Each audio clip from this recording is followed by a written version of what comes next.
The risks are changing most of the time. So what we have to do is to have a robust and dynamic system. Stephen, thanks for joining us today. Okay. I know we're lucky to capture you on your flying trip around the world. Thank you, Ewan.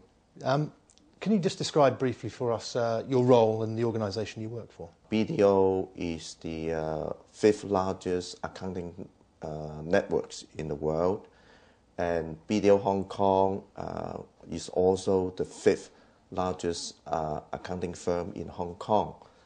My role is a partner of the firm in charge of the risk management function.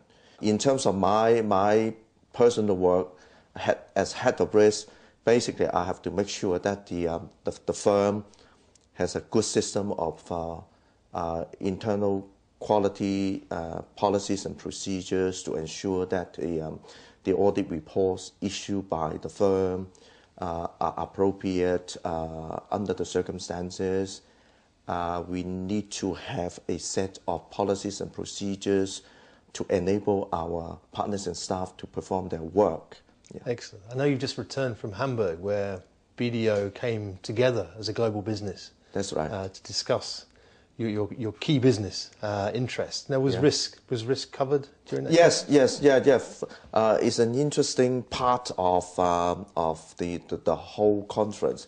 Third and the fourth day is the risk management conference. Oh, fantastic. This is where I attended also as well, because CPA firms are operating in a, so to speak, unfriendly environment at the moment because of litigation risk, regulatory risk, engagement risk.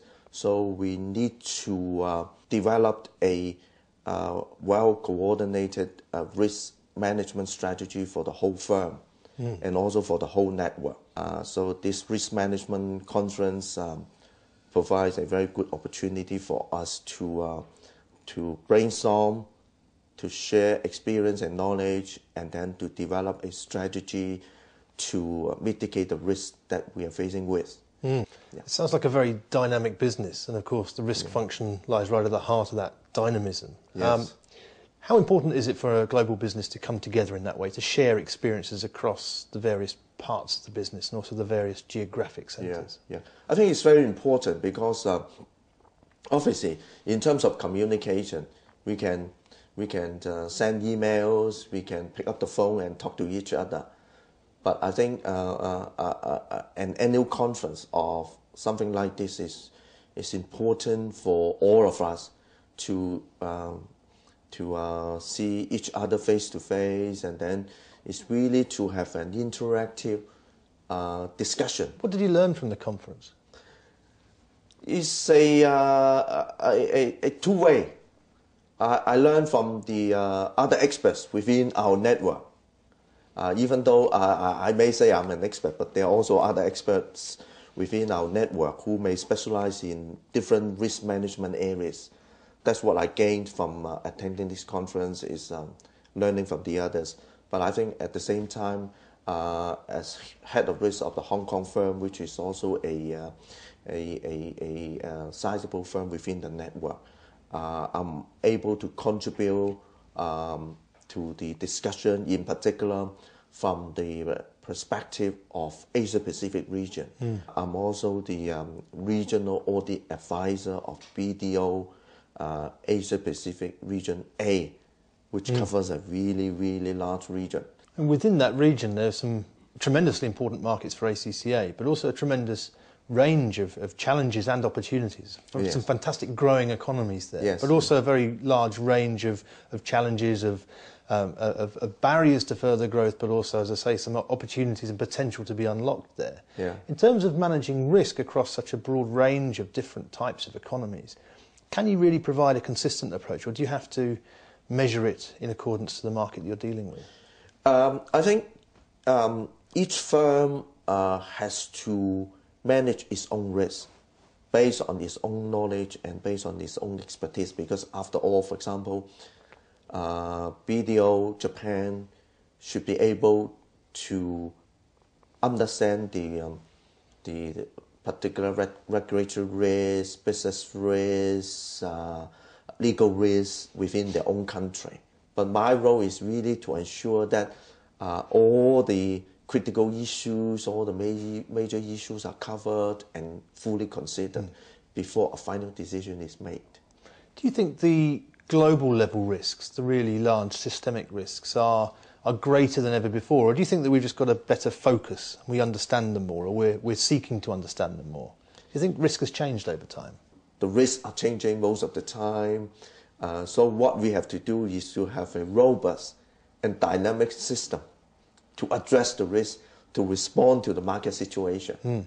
That's the best we can do. Absolutely. What are the key principles that underpin that robust system, or what are the key practices that you undertake to manage your risks? So, for example, within BDO Hong Kong, I'm in charge of the risk. So I need to make sure that the firm has a well-defined risk management policies and procedures in place, so that all the partners and staff know if they are dealing with certain issue, what sorts of procedures they have to follow,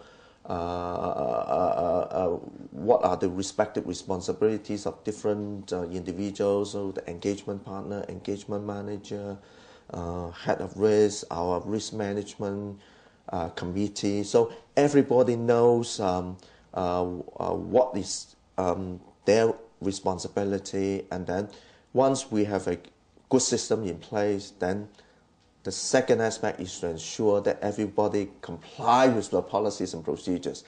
Obviously, we can't remove the risk 100%. As you know, risk is, it's all here, if we eat something or if we drink something, there's always a risk that it's contaminated. So we never know, but we make sure that, okay, we buy it from a proper shop, a reputable shop, a good brand name, so that we know that we are taking on a manageable level of risk. So that sort of concept apply to BDO Hong Kong.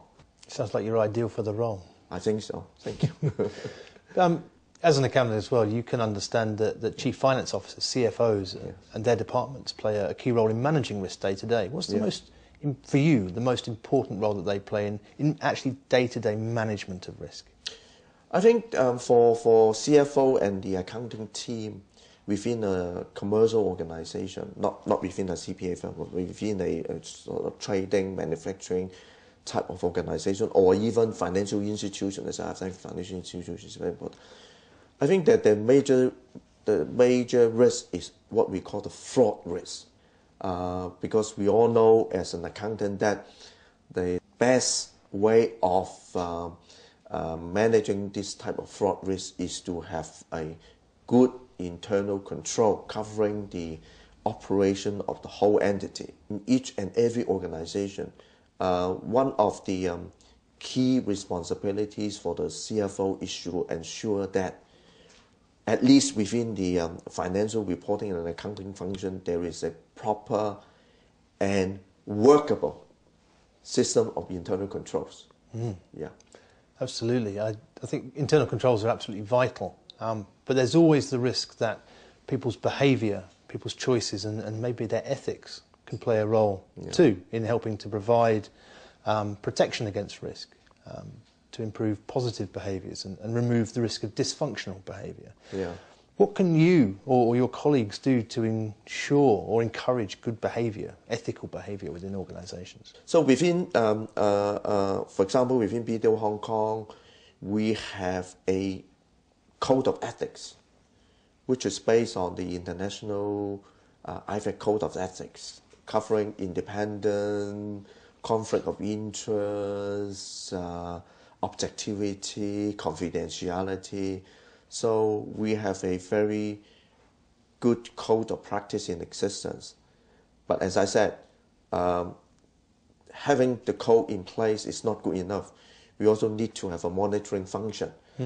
But in terms of a commercial organization, I would imagine it is more or less the same.